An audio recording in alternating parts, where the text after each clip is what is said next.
What could have been awesome if people hadn't ruined it? Climbing Mount Everest. It used to be a huge accomplishment, and nowadays people hire poorly people to take all their stuff and make their way up easy and comfortable. There is also a huge amount of trash in the queue at the very top. I wonder if Sherpas make fun of Westerners for being so excited to summit Everest. Like, the Sherpa does this at least once a year and did it carrying all your extra shit. Social media. It seems like it would be a great way to meet people, share ideas, and learn. Instead, people take great joy in trolling, scamming, and deliberately spreading crap. The YouTube comment section could have been a place for insightful discussion. IMBD used to be the best place for movie and TV show discussion. Then flood the assholes with useless asshole comments. They shut it down. No website has come close to what it once was. We had a common area where anyone who needed it could let their animals graze, but then wealthy folks with a lot of land and livestock would descend on it en masse, even though they didn't need it, and ruined it. It's the tragedy. Ah yes, the tragedy of the commons. The name Karen. Edit. Thank you all. There's definitely a lot of ruined names, and Karen is clearly the biggest modern one of a long line of nomenicide. And Chad for that matter. Chad was doomed from the start. Most fandoms. I love Undertale and Steven Universe. Absolutely hate the fandom. It's because Undertale and Steven Universe add to this Rick and Morty as well. Try really hard to be philosophical or have some deeper meaning. Then when the fan base picks up on, they suddenly develops amounts of self-reflection and societal criticism. All of a sudden they think they are such a deep thinker because in Undertale they learned the lesson that you should talk your problems out instead of fighting. So now you got this fandom that thinks it's enlightened, and everyone who disagrees with them isn't enlightened, and they feel it's their place to educate them. Undertale is a good game with a solid story. Rick and Morty is pretty good and entertaining, but my god, do I just want to note the F out whenever someone talks about it. Air quality. Duluth Trading Co. Satisfaction Guarantee. If a product fails soon after purchase, send it back. If you use the product and it wears out, be a mensch and know that you got a high quality product that served you well, and don't cheat and say you're not satisfied like a punk. I love Duluth. I had a pair of pants that got caught on a nail, and I told the cashier that I got caught on a nail, so I understood if I couldn't return it. She was all, no, totally return this. I buy all my workwear here right down to the undergarments.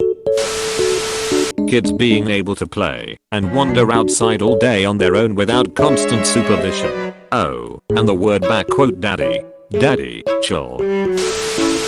YouTube. Between the weird popularity algorithms, the unstable copyright and IP regulation, and the recent upsurge in ads to incentivize a paid subscription, YouTube had surely fallen from its dynasty in leading video sharing platforms. I mean, it's pretty obvious that Google values user experience just enough to stay on top, but anything beyond that is just fuel for profits.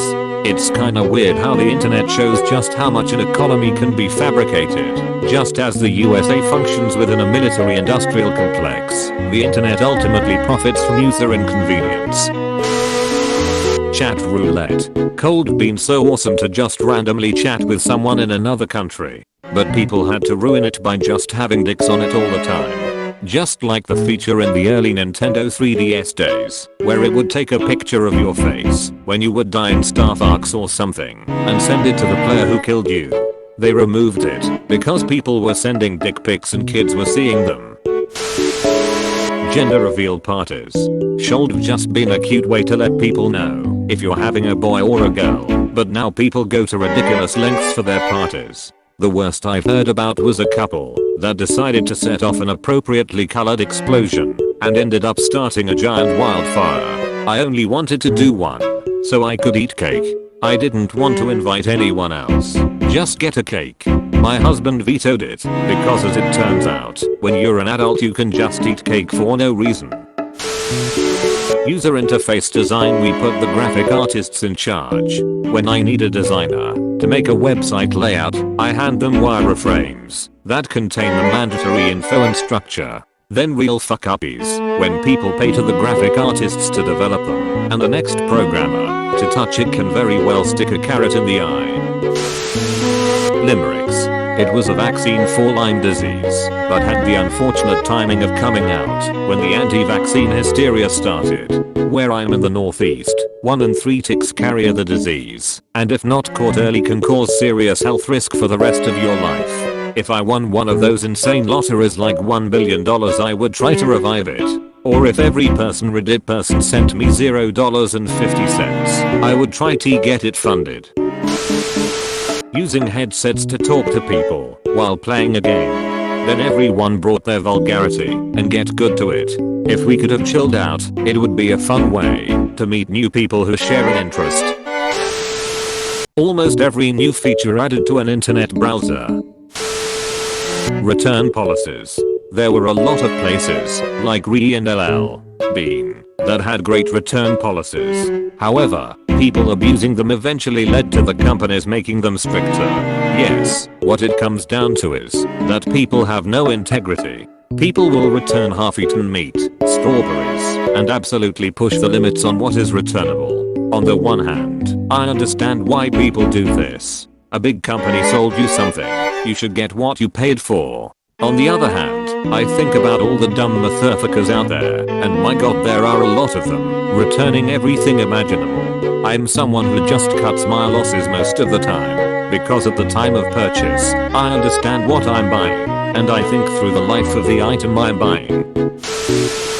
California, it was really nice in my teens, and in my 20s, but now it takes 3 hours to get home. And if you want to go to the mall, leave 30 minutes early cause that's how long it takes to find parking. And people wonder why Amazon is taking over the world. Florida. I grew up surrounded by orange groves, beautiful lakes and stunning beaches. Now my childhood home was bulldozed to make room for a highway. The orange groves have all been replaced by overpriced luxury apartments, and the lakes are all devoid of natural wildlife except for algae and amoebas, because it was all killed by the owners of the cheap McMansions around them. Florida is dead. Self-checkout machines. In theory it should be a faster way to make your purchases. In practicality, it's a bloated mess of a system. The system gives you unreasonable errors. Coupons and discounts often require staff interaction. People with too many groceries, or who can't use the system, slow it all down to a crawl. At this point, any kind of queue for those machines has me searching for staff to ring through my purchases instead. Random adults helping random kids was ruined by pedophiles and kidnappers. I'd like to help this kid, but they might think I'm a creeper, so I'll just stay away. Stranger danger after all. Meta keywords on websites used to be a good way to tell search engines what your website is about, until lots of websites started keyword stuffing and adding tons of unrelated keywords to show up in more searches. So now most search engines just ignore them. Medication. All these executives talk about saving the world, or how poor little Timmy can't do ABC. Well, maybe he could if the costs of insulin or anti-cancer meds weren't sky high. Be a hero and save lives. Stop putting profits over people. That robot who was hitchhiking everywhere. I think he only lasted about a day in America. We suck. He got torn apart literally the day he was released. Seriously, he'd crossed Canada twice and the Americans couldn't get him out of one state. To be fair, they probably could have picked a better starting point than Pennsylvania.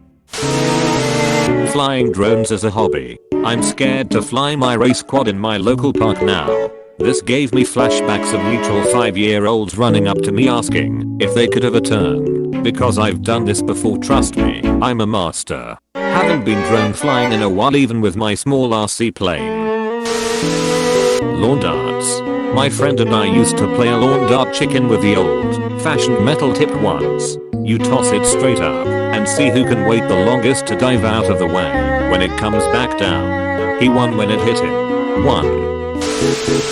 The Great Barrier Reef was, and still is, awesome. Unfortunately, Australia and the world have likely doomed it. I heard they found a way to rapidly grow back coral by splitting them and letting each half grow. Our reefs may be okay if they hurry. The mountain lake where my parents had a summer cabin and dock for fishing and swimming. It used to be pristine and peaceful, the smell of pine trees in the breeze and abundant fish. Now, as I once mentioned, the trees have been cut down, the water is polluted with oil and gas from roaring motorboat engines, and the fish are gone. The History Channel, TLC, Discovery, etc. used to be such great education tools, and put out great content. Now, it's saturated with reality TV shows that are on all the time. God, I miss when I was in middle school and history was all about that WWII shit. I learned way more about WWII on history than in class. Okay guys, don't forget to hit that sub button, also ring that shiny bell, like and share too, and check out other videos in our channel.